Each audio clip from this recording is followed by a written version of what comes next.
تو راستہ چلنے سے پہلے معین کر لیتا ہے کہ یہ راہ حقیقت کی راہ ہے یا یہ راستہ مشکوک راستہ ہے۔ جب اس کو معین ہو جاتا ہے اور حقیقی طریقے سے اسے معلوم ہو جاتا ہے کہ یہی راستہ حقیقی ہے، تب پھر اس کو چلنے میں دشواری نہیں ہوتی، اور چلنے میں دشواری نہیں ہوتی تو پھر اس کو پہنچنے میں بھی دیر نہیں لگتی ہے۔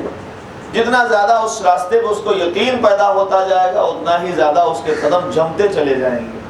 آپ سمجھیے گا، زندگی کے ہر مرحلے میں، حیات کے ہر مسئلے میں ہماری ذمہ داری یہ ہے کہ پہلے ہم ہر عمل کرنے سے پہلے اس میں یقین حاصل کر لیں کہ یہ کام ہمارا یقینی طور سے اللہ کی نظر میں صحیح ہے کہ نہیں۔ ہم روزی کمانے کے لیے نکلے گھر سے، رزق کے لیے گھر سے نکلے، اور نکلنے کے بعد جا رہے ہیں، جاتے جاتے ہمیں مشکوک ہے کہ راستہ ہمارے لیے اچھا ہے کہ نہیں ہے۔ اگرچہ آج کے زمانے میں اس طرف سوچتا بہت کم انسان ہے، اس کو تو یہ ہے کہ جو بھی آ رہا ہے آنے دیجیے، اور جب آ جائے گا تب سوچا جائے گا کہاں سے آیا ہے۔ اور کچھ لوگ ایسا سوچتے ہیں کہ تب سوچا جائے گا کہاں سے آیا، کچھ لوگ سوچتے ہیں کہ سوچنے کی ضرورت ہی کیا ہے، جب آ گیا تو آنے دیجیے۔ اب ہمارے پاس آیا، ہم جیسے چاہیں یوز کر لیں، جیسے چاہیں استعمال کر لیں۔ ایک بات میں آپ کی خدمت میں یہاں پاس کر دوں تاکہ آگے بڑھنے میں مجھے آسانی ہو۔ جناب مولا متقیان کی خدمت میں ایک شخص آیا، حضرت علی بن ابی طالب علیہ السلام، اور آنے کے بعد سوال کیا۔ کچھ اس زمانے میں لوگ پیدل چل کے جاتے تھے اپنے زمانے کے امام کے پاس، کچھ سیکھنے کے لیے، کچھ معلومات کے لیے، کچھ حاصل کرنے کے لیے۔ اساتذہ کے پاس جاتے تھے تعلیم حاصل کرنے کے لیے، تو بھی بڑی زحمتیں ہوتی تھیں، اور علم کی جو اہمیت جانتے تھے ان کے لیے اور زیادہ زحمتیں ہوں، کتنی بھی زحمتیں ہوں، ہر زحمت کو وہ لوگ برداشت کرتے تھے۔ پیغمبر نے فرمایا اطلب العلم ولو کان بالصین، چاہے چین جانا پڑے تو علم حاصل کرو۔ تو جو لوگ معلومات فراہم کرنا چاہتے تھے، علم حاصل کرنا چاہتے تھے، تو وہ لوگ دور تک جاتے تھے اور پیدل جاتے تھے، زحمتیں اٹھا کے جاتے تھے، تکلیفیں برداشت کر کے جاتے تھے۔ جانے کے بعد معلومات حاصل کرتے تھے، پوچھتے تھے، اور اس کے بعد پھر اس پر عمل کرتے تھے۔ میں یہ بات آپ کی خدمت میں اس لیے عرض کر رہا ہوں کہ کوئی کام بغیر سمجھے ہوئے کرنے کے بعد ممکن ہے کہ کچھ دن کے لیے آپ کو اچھا لگے کہ ہم نے اچھا کام کیا، لیکن پھر بعد میں یا تو فوراً رزلٹ آ جاتا ہے اس کے نقصان کا، یا پھر کچھ دن کے بعد اس کا رزلٹ آتا ہے، اور اس کے بعد اس میں پریشانی اور تکلیف ہوتی ہے کہ جو ہے ہم نے پوچھ لیا ہوتا، معلوم کر لیا ہوتا، پتہ کر لیا ہوتا تو شاید اس میں ہمیں نقصان نہ ہوتا۔ جیسے قرآن نے کہا فَاسْأَلُوا أَهْلَ الذِّكْرِ إِن كُنتُمْ لَا تَعْلَمُونَ، یہ قرآن ساری باتیں کیوں کر رہا ہے؟ اس لیے تھوڑا ہی کر رہا ہے کہ صرف ماہ رمضان مبارک میں اٹھائیے اور پڑھ کے خوش ہو جائیے۔ یہ جب کوئی بیمار ہو اس کو ہوا دینے کے لیے قرآن مجید اٹھا کے ہوا دے دیجیے، باقی رکھ دیجیے، باقی فرصت ہی نہیں ہے، موقع نہیں ہے، ٹائم نہیں ہے۔ نہیں، قرآن ساری باتیں اس لیے کر رہا ہے کہ آپ ان آیات کو پڑھ کے یاد کر لیجیے اور ہر موقع پر ان پر عمل کیجیے۔ فَاسْأَلُوا أَهْلَ الذِّكْرِ إِن كُنتُمْ لَا تَعْلَمُونَ، اہل ذکر سے پوچھ لو اگر تمہیں نہیں معلوم ہے، نہیں معلومات ہے۔ میں اس زمانے کی باتیں کرتا، اس زمانے میں تو لوگ شریعت سے بات کرنے کے لیے، مذہب کے بارے میں بات کرنے کے لیے، فائدے کی باتیں کرنے کے لیے وقت نہیں رکھتے۔ ایک حکیم، حکمت رکھنے والا، جاننے والا اور جانکاری کے لیے ایک حکیم دوسرے حکیم کے پیچھے 700 فرسخ، ایک فرسخ 5.5 کلومیٹر کا ہوتا ہے، 700 فرسخ کا راستہ پیدل طے کرتا ہے، اور اس سے کچھ مسائل پوچھنے کی، اسے پتہ چلا کہ ان مسائل کا حل فلاں جگہ ایک حکیم رہتا ہے اس کے پاس ہے، ان مسائل کا حل وہاں موجود ہے، یہ مسائل وہاں حل ہو جائیں گے، ان کو جا کے پوچھو وہاں پتہ چل جائے گا۔ تو اس نے 700 فرسخ کی دوری پیدل طے کی وہ مسائل پوچھنے کے لیے، جن کے لیے حدیث کہتی ہے کہ ان کا پوچھنا نہ پوچھنا، معلوم کرنا نہ معلوم کرنا، علم ہونا نہ ہونا، دونوں کوئی معنی نہیں رکھتے تھے۔ وہ فروع دین میں نہیں تھے، اصول دین میں نہیں تھے، وہ صرف اس کے علم کو اضافہ کرنے کے لیے اس نے پوچھا، صرف اپنے علم میں اضافہ اور اس میں اور زیادہ بڑھانے کے لیے پوچھا تھا کہ وہ ہمیں معلوم ہو جائے گا تو ہمارے پاس وہ علم رہے گا، کبھی بھی ہمارے کام آ سکتا ہے۔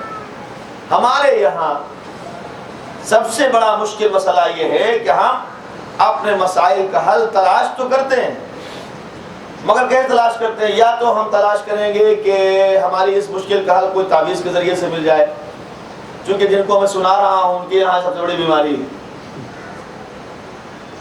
کہ یہ جو مسئلہ ہے، یہ مشکل جو ہے، اس کا حل کہیں نہ کہیں سے تعویذ کے ذریعے سے مل جائے، اور تعویذ لیں اور مشکل حل ہو جائے۔ اس میں کچھ لوگ بیوقوف بنانے والے اچھا خاصا بیوقوف بھی بنا دیتے، اور جب پوری طرح بیوقوف بن جاتی ہیں وہ ہماری ماں بہنیں، تب ان کو ہوش آتا ہے کہ ہاں اس نے مجھے بیوقوف بنایا۔ اچھا خاصا اس کے شوہر کو مار پڑ جاتا ہے، شوہر کو خبر بھی نہیں ہے کہ بٹوے سے پیسہ کہاں چلا جا رہا ہے، بیوی جانتی ہے کہ پیسہ کس کو دیا جا رہا ہے، شوہر بیچارہ دیکھتا ہے بٹوے میں اتنا پیسہ رکھا تھا، غائب کہاں سے ہو گیا، اس کو کیا خبر ہے کہ اس کے جو مسائل گھر میں پیدا ہوئے ہیں ان کا حل تلاش کرنے کے لیے زوجہ نے تعویذوں کا سہارا لیا۔ تعویذ ہر مسئلے کا حل نہیں ہے، دعا یا پھونک ڈال دینا، ورد کر لینا ہر مسئلے کا حل نہیں ہے۔ خداوند کریم نے دعا کے بارے میں کہا کہ آپ دعا کیجئے، اور اس کے بعد آپ کی ذمہ داری یہ ہے کہ جب دعا کر چکے تو آپ اس پہ عمل کیجئے۔ زوجین میں جھگڑا ہو گیا، آپس میں لڑائی ہو گئی میاں بیوی میں، تو شوہر چاہ رہا ہے کہ مجھے تعویذ مل جائے، بیوی میرے پیچھے پیچھے رہے، بیوی چاہتی ہے مجھے تعویذ مل جائے کہ شوہر میرے پیچھے پیچھے رہے۔ نتیجہ یہ ہوتا ہے کہ دونوں پہنچ گئے، شوہر نے بھی تعویذ لے لیا کہ بیوی اس کے پیچھے رہے اور جو وہ کہے وہ مانے، بیوی نے تعویذ لے لیا کہ شوہر اس کے پیچھے رہے، جو وہ کہے وہ مانے۔ اب دونوں میں ٹکراؤ پیدا ہو گیا کہ نہیں؟ دونوں نے تعویذ لے لیا، اپنے جیب میں رکھے ہوئے خوش فہمی میں مبتلا ہیں۔ شوہر یہ سوچ رہا ہے کہ اب تو میرا کوئی کچھ بگاڑنے والا نہیں، اب میں جو کہوں گا اسے ماننا پڑے گا کیونکہ میری جیب میں تعویذ ہے۔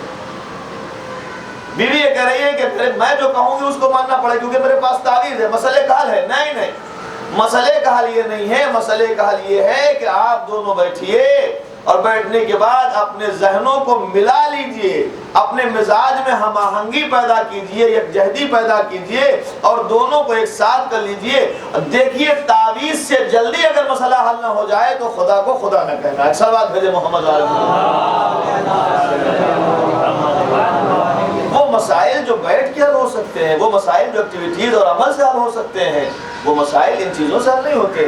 اگرچہ اس میں انسان اندھی تقلید میں لگا ہوا ہے، کبھی برگد کی مٹی دے دی وہ بھی لیے ہوئے انسان چلا جا رہا ہے، کبھی ہڈیاں دے دی وہ لیے چلا جا رہا ہے، وہ اس کے گھر میں پھینک رہا ہے، اس کے گھر میں ڈال رہا ہے، وہ ادھر ڈالا ادھر ڈالا، بعد میں پریشانیاں تکلیفیں۔ یہ جو نجس اشیاء گھر میں آگے پڑ گئی ہیں صرف اس لیے کہ وہ شوہر متی ہو جائے، بیوی متی ہو جائے، کچھ دن کے بعد وہ نجس اشیاء اپنا اثر دکھانا شروع کرتی ہیں۔ نتیجہ کیا ہوتا ہے؟ نتیجہ یہ ہوتا ہے کہ اس کی وجہ سے گھر سے برکت چلی جاتی ہے، پریشانیاں اور تکلیفیں اس کا گھر دیکھ لیتی ہیں، اور شیطان کو موقع مل جاتا ہے۔ شیطان کہتا ہے سب سے بڑا میرا ہتھیار اگر بہکانے کا کوئی ہے تو دنیا میں عورتیں ہیں کہ جن کے ذریعے سے میں سب سے زیادہ بہکاتا ہوں، وہ میرے یہاں میرا ہتھیار ہے، میرا اسلحہ ہے، جن کے ذریعے سے میں زیادہ بہکاتا ہوں۔ شریعت یہ کہتی ہے، اسلام یہ کہتا ہے، کائنات میں اگر روح پرورش کسی کو کہا جائے، اگر روح تربیت کسی کو کہا جائے، اگر کردار کی روح کسی کو کہا جائے تو ان کا نام مستورات ہے۔ شریعت میں ان کی اتنی اہمیت ہے کہ پرورش کی روح ان کو کہا گیا، تربیت کی روح ان کو کہا گیا، کردار سازی کی روح ان کو کہا گیا۔ لیکن شیطان کہتا ہے یہ میرا ہتھیار ہے۔ وجہ یہ ہے کہ جلدی سے یہ جو ہے شیطان کے بہکاوے میں آ جاتی ہے، اس کے بعد جو ہے جو چاہتے ہو کر ڈالتی ہے۔ ان کا حل یہ نہیں ہے۔ ہمارے یہاں مسائل جب پیدا ہوں تو ان کا حل قرآن خود کہتا ہے کہ ہمارے پاس حل موجود ہے، اور اگر قرآن سے آپ حل نہ نکال سکیں تو قرآن جاننے والوں نے اس کا حل پیدا کیا ہے، بتایا ہے، سمجھایا ہے۔ کس سے نکالیے؟ 700 فرسخ کی دوری پیدل طے کی وہ مسائل پوچھنے کے لیے کہ جن کا اس کو کوئی فائدہ دنیاوی اخروی نہیں تھا، صرف معلومات تھی، علم تھا، اتنا ہی اس کا فائدہ تھا۔ اگر وہ نہ پوچھتا تو اس کا کوئی نقصان نہیں ہونے والا، لیکن اس کو ایک چاہت تھی، اس کو ایک محبت تھی، وہ علم حاصل کرنا چاہتا تھا، تو اس نے 700 فرسخ کی دوری حکیم کے پیچھے طے کی، اور جانے کے بعد سوال پوچھا۔ 7 سوال تھے۔ اس کے پہلا سوال یہ تھا کہ آسمان سے زیادہ، آسمان جو آسمان ہے، آسمان سے زیادہ بلند کیا چیز ہے، اسے پوچھا۔ حکیم سے پوچھا کہ آسمان جو ہے اس سے زیادہ بلند کچھ چیز ہو سکتی ہے؟ سب سے بلند آسمان ہے، کہ اس سے زیادہ کوئی بلند چیز ہے دنیا میں جو زمین پہ ہو مگر بلند ہو؟ تو اس نے جواب دیا کہ آسمان سے زیادہ اگر کچھ بلند ہو سکتا ہے تو اس کا نام ہے ذکر خدا۔ الا بذکر اللہ تطمئن القلوب، پوری کائنات سکون ڈھونڈ رہی ہے، کوئی دولت میں سکون ڈھونڈ رہا ہے، کوئی ثروت میں سکون ڈھونڈ رہا ہے، کوئی جہاں وشا میں سکون ڈھونڈ رہا ہے، کوئی دوستوں میں سکون ڈھونڈ رہا ہے، کوئی احباب میں سکون ڈھونڈ رہا ہے، کوئی رشتہ داروں کے پاس سکون تلاش کر رہا ہے، کوئی سیر و تفریح میں سکون تلاش کر رہا ہے، کوئی دریاؤں میں ڈھونڈ رہا ہے، کوئی پہاڑوں میں ڈھونڈ رہا ہے، کوئی کہیں ڈھونڈ رہا ہے، کوئی کہیں ڈھونڈ رہا ہے۔ پوری کائنات میں دنیا بھاگی پھر رہی ہے کہ ہمیں سکون مل جائے۔ قرآن کہتا ہے میرے پاس آ جاؤ، ذکر خدا کرتے رہو، سکون ملتا چلا جائے۔ ہمارے پاس سکون موجود ہے۔ جیسے آسمان سے بلند اگر کوئی چیز ہو سکتی ہے تو وہ ذکر خدا ہے، ذکر الہی ہے۔ کیوں؟ میں نے ابھی آیت پڑھی ہے، کیونکہ ذکر خدا ہی وہ چیز ہے کہ جو برکت رزق کی ضامن ہے۔ وَمَنْ عَارَضَ عَنْ ذِكْرِي فَإِنَّ لَهُ مَعِيشَةً ضَنْكَا، جو ہمارے ذکر سے عاری ہو جائے، ہمارے ذکر سے دور ہو جائے تو اس کی معیشت کو ہم تنگ کر دیتے ہیں۔ وَنَحْشُرُهُ يَوْمَ الْقِيَامَةِ أَعْمَىٰ، اور قیامت کے دن سے ہم اندھا اٹھائیں گے۔ قَالَ يَا رَبِّ لِمَ حَشَرْتَنِي أَعْمَىٰ وَقَدْ كُنْتُ بَصِيرًا، اے پروردگار تو نے ہمیں اندھا کیوں اٹھایا جبکہ ہم دیکھنے والے تھے؟ تو ہم کہیں گے اسی طرح جس طرح دنیا میں تو ہماری آیتیں دیکھ کر اندھا ہو گیا۔ تو ذکر جو ہے آسمان سے زیادہ بلند اگر کوئی چیز ہے تو وہ ہے ذکر خدا۔ پھر اس کے بعد اس نے پوچھا کہ اگر زمین سے زیادہ کوئی پہن منکسر، بہتر، منکسر سے مراد یہ ہے کہ برابر اپنے کو جھکائے ہوئے، انسانوں کے پیروں کے تلے بچھے ہوئے اور اپنے کو نیچا کیے ہوئے کوئی چیز دنیا میں ہے؟ تو اس نے جواب دیا کہ ہاں، عدل ہے، انصاف ہے۔ اگر کوئی انسان اپنی زندگی میں انصاف کو شیوا بنا لے تو وہ زمین سے زیادہ پہن اور زمین سے زیادہ منکسر مزاج ہوتا ہے۔ اور خدا کہتا ہے جو جتنا میرے لیے جھکتا ہے میں اس کو بندوں کے لیے اتنا ہی بلند کرتا ہوں۔ ایک صلوات بھیجے محمد کہ زمین سے زیادہ پہن کوئی چیز ہو سکتی، کہاں عدل ہے، عدل اور انصاف جس کو انسان اپنی زندگی میں جگہ دے۔ پھر وہ پوچھتا ہے سوال، تیسرا سوال، کہ کیا سمندر سے زیادہ کوئی غنی شے ہے کہ سمندر کسی کے پاس نہیں جاتا؟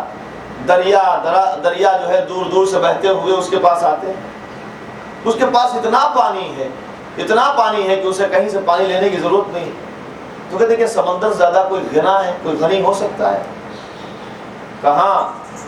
ایک انسان اگر طبیعت کوئی سمندر سے زیادہ بے نیاز اگر ہو سکتا ہے تو وہ ہے جس انسان کی طبیعت غنی ہو اور اس کو جو مل گیا اس پہ توکل کرتا ہو، اس پہ بھروسہ کرتا ہو، وہ سمندر سے زیادہ غنی۔ سمندر میں جس طرح دنیا کی اشیاء موجود ہیں مگر وہ کبھی اپنے تلاطم کو باہر لا کے بتاتا نہیں کہ ہمارے اندر یہ چیزیں موجود ہیں، اور اپنے حدوں کو پار کر کے باہر نہیں نکلتا، تو فرماتا ہے وہ حکیم کہ وہ اگر کوئی انسان اپنے طبیعت کو غنی بنا لے اور یہ توکل کر لے پروردگار پہ جو اس نے دیا ہے وہی ہمارے لیے کافی ہے، اس سے زیادہ غنی سمندر بھی نہیں۔ سب سے زیادہ غنی سمندر، اس سے زیادہ غنی وہ انسان ہے کہ جس کی طبیعت میں غنا ہو اور طبیعت کے اندر جو ہے بے نیازی پائی جائے۔ تو جو کر رہے ہیں آپ، بے نیازی جب انسان کی طبیعت میں پائی جاتی ہے تو تاریخ گواہ ہے کہ جو انسان بے نیاز ہے دنیا اس کے دروازے پر دکھائی دیتی ہے مگر وہ کسی کے دروازے پر دکھائی نہیں دیتا۔ ثبوت بے نیازی یہ ہے کہ آنے والا ملک اپنے کو یتیم بن کے کھڑا کرتا ہے، وہاں پر اسیر بن کے کھڑا کرتا ہے اس کے دروازے پر، سائل بن کے کھڑا کرتا ہے اس کے دروازے پر۔ کائنات سمٹ کر در اہل بیت پر آئی ہوئی دکھائی دی مگر در اہل بیت کے رہنے والے کسی کا گھر پہ جاتے ہوئے دکھائی نہ دی۔ اس کی وجہ یہ ہے کہ انہوں نے اپنی طبیعت کو غنی بنا لیا کہ ہمیں جو کچھ مل چکا ہے وہ ہمارے لیے کافی۔ پھر اس نے ایک سوال کیا، کیا آگ سے زیادہ کوئی گرم چیز ہو سکتی ہے؟ سب سے زیادہ گرم آگ ہے جو جہنم میں پیدا کی گئی ہے، کہ آگ سے زیادہ کوئی گرم چیز ہو سکتی ہے؟ کہاں چیز ہے جو آگ سے زیادہ گرم ہے؟ کہ وہ کیا؟ کہ حریص، لالچی، لالچ۔ حریص اتنا گرم ہوتا ہے کہ وہ جدھر چاہتا ہے کوشش کرتا ہے، یہ مل گیا، یہ مل گیا، اب یہ مل جائے، یہ مل گیا، یہ مل جائے۔ حرص اور لالچ انسان کو مسلسل کسی نہ کسی کوشش پر لگائے رکھتا ہے۔ حریص کے سب سے بڑی مشکل یہ ہے کہ وہ جمع کرتا ہے محنتوں سے اور اس کے بعد اس کو کھانے کا موقع نہیں ملتا۔ ان لذات سے جو اس نے حاصل کی ہیں ان سے لذتیں حاصل نہیں کر سکتا، وہ نعمتیں جو اس نے حاصل کی ہیں اسے لذت حاصل کرتا، حاصل حریص لگا رہتا ہے، اب یہ مل گیا تو یہ مل جائے، یہ مل گیا تو یہ مل جائے، اور حرص انسان کو جب ختم کر دیتا ہے تو پھر اس کے بعد اس کو چھوڑ دیتا ہے کہ اب اس کے پاس کچھ رہ نہیں گیا ہے۔ آپ دیکھیے بادشاہوں کے یہاں سکندر بادشاہ بہت مشہور ترین بادشاہ تھا، بات آئی تو میں عرض کروں، سکندر بادشاہ مشہور بادشاہ تھا اپنے زمانے کا، جس نے ملکوں کو فتح کیا، جدھر نکل جاتا تھا لوگ اس کے فتح کے قصیدے پڑھتے تھے، بہادری کے قصیدے پڑھے جاتے تھے، ملکوں کو فتح کرتا ہوا جاتا تھا، قبضہ کرتا ہوا جا رہا تھا، لشکروں کے ساتھ جاتے جاتے شہر میں پہنچا، اور پہنچنے کے بعد اس شہر میں اپنے لشکر کو داخل کر دیا، اور یہ سوچتے ہوئے سب کو آرڈر دیا کہ دیکھو تم لوگ سب تیار رہنا، اب جب کوئی تم سے مقابلہ کرنے کے لیے آئے تو لڑنا۔ لیکن نتیجہ یہ ہوا کہ جیسے ہی لشکر سکندر اس شہر میں داخل ہوا، اس شہر کا نام تھا شہر امن، یعنی امن و امان کا شہر، تو ایک مرتبہ اسے دیکھا کہ اس شہر میں داخل ہونے کے بعد کوئی مزاحمت نہیں کر رہا ہے، کوئی مقابلہ نہیں کر رہا ہے، کوئی ہم سے لڑ نہیں رہا ہے، کوئی ہمارے پاس نہیں آ رہا ہے، کوئی ہمیں منع نہیں کر رہا داخل ہونے پر۔ ہم لوگ داخل ہو گئے، شہر میں انٹر کر گئے ہم، لیکن کوئی منع نہیں کر رہا ہے۔ دیکھا لوگ اطمینان سے گھوم رہے ہیں، اطمینان سے بازاروں میں جا رہے ہیں، اطمینان سے کھا پی رہے ہیں، اطمینان سے پھر رہے ہیں، ایسا لگ رہا ہے کہ انہیں کوئی پرواہ ہی نہیں ہے کہ اگر ہم قبضہ کر لیں گے تو ان کا کوئی نقصان ہونے والا ہے، کوئی پرواہ نہیں۔ ایک مرتبہ اس نے کچھ لوگوں کو بلایا، بلانے کے بعد پوچھا کہ بھیا ہمیں بتاؤ کہ تمہارے یہاں کوئی کنٹرول روم نہیں ہے، کوئی فوج یا لشکر نہیں ہے کہ جس کی وجہ سے تم ہمارا مقابلہ کرو، ہمارا سامنے آؤ اور ہم سے جو ہے بات چیت کرو اور ہمیں یہاں سے نکال کے باہر کرو، یہاں کوئی دکھائی نہیں دیتا۔ تو ایسا ہو گیا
مولانا سے گزارش ہے کہ کل سے انشاءاللہ 4:15 بجے تک میری شروع ہونا چاہیے، بیچ میں جو ہے کافی وقفہ ہو جاتا ہے، کریکٹ جو ہے 4:15 بجے تشریف لائیں اور 4:15 بجے مجلس شروع ہو جانا چاہیے، اور کل انشاءاللہ 4:15 بجے مجلس شروع ہو جائے گی۔ تمام مومنات سے اور مسئولات سے گزارش ہے کہ ٹھیک ٹائم پہ تشریف لائیں۔ تو میں یہ عرض کر رہا تھا کہ سکندر بادشاہ داخل ہوا، اس نے پوچھا، اور پوچھنے کے بعد کہا کہ کوئی ایسا نہیں ہے کہ جو ہمارے سامنے مزاحمت کرے اور ہمیں یہاں سے نکالے اور کوشش کرے روکنے کی، ہم دیکھ رہے تم لوگ مطمئن ہو، کوئی بھی ہم سے مزاحمت نہیں کر رہا ہے۔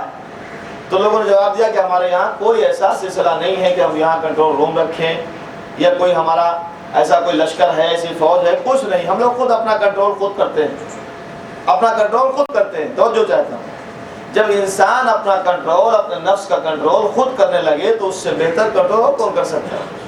کہ ہم لوگ اپنا کنٹرول خود کرتے ہیں۔ کہ وہ کیسے؟ کہا کہ جب تو شہر میں داخل ہوا ہوگا تو تو نے دیکھا ہوگا کہ ہر گھر کے دروازے کے باہر ایک قبر ہے، 2 قبریں ہیں، 4 قبریں ہیں، اور جس طرح گھر کے باہر قبریں ہیں، چوکھٹ کے باہر، دہلیز کے باہر قبریں بنائی ہوئی ہیں، ایسے ہی ہم لوگوں کے گھر کے اندر بھی قبریں ہیں۔ جو آنگن ہے گھر کا، جو صحن ہے گھر کا، اس میں ہم لوگوں نے اپنے گھروں میں بھی قبریں بنائی ہیں۔ تو جانتے ہیں قبریں کیسی ہیں؟ کہاں ہم نہیں معلوم کہ جب ہمارے آبا و اجداد مرتے ہیں تو ان کی وصیت ہوتی ہے کہ یا تو ہمیں گھر کے اندر دفنانا یا گھر کے باہر دفنانا۔ تو کیا اس کا کیا مطلب ہے؟ کہ اس کا مطلب یہ ہے کہ جب ہم گھر کے باہر دفناتے ہیں تو گھر کے باہر قبریں ہیں، گھر کے اندر دفناتے ہیں تو گھر کے اندر قبریں ہیں۔ اور ہم لوگ صبح کو جب اپنے گھر سے نکلتے ہیں اور چوکھٹ پر قدم رکھ کے دہلیز سے باہر ہوتے ہیں تو ہمیں باہر کی قبریں دکھائی دیتی ہیں، اور جیسے ہی ہماری نظر قبر پر پڑتی ہے تو ہمیں موت یاد آتی ہے۔ اور جب موت یاد آتی ہے تو ہمیں یاد آتی نہیں ہے بلکہ یاد رہتی ہے۔ تو جب تک ہم باہر رہتے ہیں موت یاد رہتی ہے، چونکہ موت یاد رہتی ہے اس لیے جھگڑا نہیں ہوتا۔ اور جب ہم گھر میں داخل ہوتے ہیں تو دخول خانہ میں جیسے ہی ہم گھر میں داخل ہوئے تو وہاں بھی قبر کی زیارت ہوتی ہے۔ تو جیسے ہی قبر کی زیارت ہوئی تو ہمارے ذہن میں موت آ گئی، اور جیسے ہی موت یاد آ گئی تو پھر گھر میں بھی جھگڑا نہیں ہوتا، چونکہ وہاں موت یاد رہتی تو باہر جھگڑا نہیں ہوتا، گھر میں موت یاد رہتی تو گھر میں جھگڑا نہیں ہوتا۔ بھئی یہ ہمارے امن کی وجہ ہے، ہمارے کنٹرول کی وجہ ہے۔ اب زمانہ بدل گیا، زمانہ پلٹ گیا، یہی وجہ ہے کہ دشمنان اسلام نے پوری طاقتوں کے ساتھ اگر کچھ بھلایا ہے تو یہی بھلا دیا ہے کہ تمہیں مرنا نہیں ہے، تمہارا کوئی حساب کتاب نہیں ہے، تمہیں زحمتیں نہیں ہیں۔ اب انسان جب گھر سے باہر یہ بھول کے نکلا کہ ہمیں مرنا نہیں ہے تو پھر اب گھر کے باہر بھی جھگڑا ہے، گھر کے اندر جب داخل ہوا تو یہ بھول کے داخل ہوا کہ ہمیں مرنا نہیں ہے تو گھر کے اندر بھی جھگڑا ہے۔ شریعت یہی چاہتی ہے کہ ہر وقت انسان کو اپنے جانے کی بات یاد رہے تاکہ نہ باہر لڑنے پائے نہ گھر میں لڑنے پائے۔ سلوات بھیجے محمد اب آپ سمجھیں کہ جب انسان گھر سے باہر جاتا ہے اور اس کو یاد ہے کہ موت ہمیں مرنا ہے، 2 سال بعد، 4 سال بعد، 10 سال بعد، 5 سال بعد، جتنے بھی ہمارے زندگی کے دن باقی ہیں اس کے بعد ہمیں چلا جانا ہے، تو اب کوئی بھی چیز کی طرف سے ہرس ہوا، لالچ ہوا اور دل کھچا کہ یہ چیز ہم لے لیں تو سوچتا ہے کہ ابھی 4 سال کے بعد مر جانا ہے، اس کو لینے کا فائدہ کیا ہے؟ 4 سال کے بعد ہمیں ختم ہو جانا ہے، یہ ہمارے کس کام آنے والی اور کسی کام آنے والی چیز نہیں جو ہمارے، تو پھر ہم کیا کریں اس کو لے کے؟ اس لیے وہ ہرس سے جو ہے محفوظ رہتا ہے۔ گھر میں داخل ہوتا ہے تو دیکھتا ہے کوئی چیزیں ایسی ہیں کہ جو اس کے بہت دل لگی ہوئی ہیں، لیکن پھر اس کے بارے میں اگر انہیں نقصان پہنچ گیا تو اس کو پریشانی ہوتی ہے کہ یہ نقصان ہو گیا اس کو، تو وہ سوچتا ہے کہ اس کو تو ٹوٹنا ہی تھا، ختم ہونا تھا اور مجھے بھی کچھ دن کے بعد ختم ہو جانا ہے، تو میں کیوں ہرس کروں، میں لالچ کیوں کروں؟ اور میں آپ کو بتاؤں ہرس اور لالچ کی سب سے بڑی منزل کہاں آتی ہے؟ جب کبھی کوئی خدا کا مرحلہ آتا ہے، جب کبھی کوئی اللہ کا مرحلہ آتا ہے۔ یوں حرام چیزوں میں، حرام کاموں میں، حرام منزلوں میں انسان کو کوئی ہرس نہیں ہے، کوئی لالچ نہیں، صرف یہ ہے کہ وہ کمانے کی ٹھانے ہوئے، جب خرچ کرنے کی بات آتی ہے، دینے کی بات آتی ہے تو وہیں پر اس کو لالچ آتا ہے جہاں پر خدا کی بات ہوتی ہے۔ خدا کہتا ہے کہ جتنا تم ہاتھ مجھ سے روکو گے اتنا ہی میں ہاتھ تم سے روک لوں گا۔ نتیجہ کیا ہوگا کہ تمہارا ہاتھ رکے گا محدود، لیکن میرا ہاتھ لامحدود ہے، اگر میں نے روک لیا تو مشکلیں کھڑی ہو جائیں گی۔ سکندر بادشاہ نے پورے شہر پر قبضہ کر لیا، جو وہاں کا بادشاہ تھا اس کی خدمت میں حاضر ہوا اور اس نے جو ہے اپنے ہتھیار خود اس کے پاس ڈال دیے، یہ لو ہتھیار، تم ہی یہاں قبضہ رکھو، لیکن اتنی اجازت دے دو کہ ایک بار ہم تمہاری مہمانی کریں تو جو چاہتا ہوں۔ حریص کے لیے زندگی میں نہ کھانا ہے، نہ چین ہے، نہ پینا ہے، نہ کچھ بھی نہیں۔ ہرس اگر انسان کے دل میں پیدا ہو جائے، انسان اگر حریص ہو جائے تو اس کے لیے مشکلات ہی مشکلات۔ کہا کہ ہمارے لیے کچھ بھی نہیں، تمہارے لیے سب کچھ ہے، مگر اتنی اجازت دو کہ ہم ایک بار تمہاری دعوت کر سکیں۔ کہا ٹھیک ہے، ہم نے اجازت دے دی۔ اس نے ٹائم معین کیا، وقت معین کیا کہ فلاں ٹائم پر تمہاری اور تمہارے لشکر کی ہمارے یہاں دعوت ہے۔ پورے لشکر کے ساتھ سکندر بادشاہ وہاں حاضر ہوا۔ بادشاہت کا انتظام تھا اور بہترین انتظام، کھانا چنا گیا، دسترخوان پہ لذیذ کھانے رکھے ہوئے اور سب کھانے کھلے ہوئے ہیں، لوگ کھانے کے لیے بیٹھ گئے۔ لیکن جب سکندر بادشاہ کے سامنے اس کے کھانے کے لیے تشت آیا، اسپیشل تشت، تو اس تشت کو اس نے ڈھکا ہوا تھا، چھپا نہیں تھا۔ وہ تشت جو تھا اس کے اوپر کپڑا ڈھکا ہوا تھا اور اس کے اندر جو سامان رکھا ہوا تھا، جو برتن رکھے ہوئے، وہ سب ڈھکے ہوئے تھے۔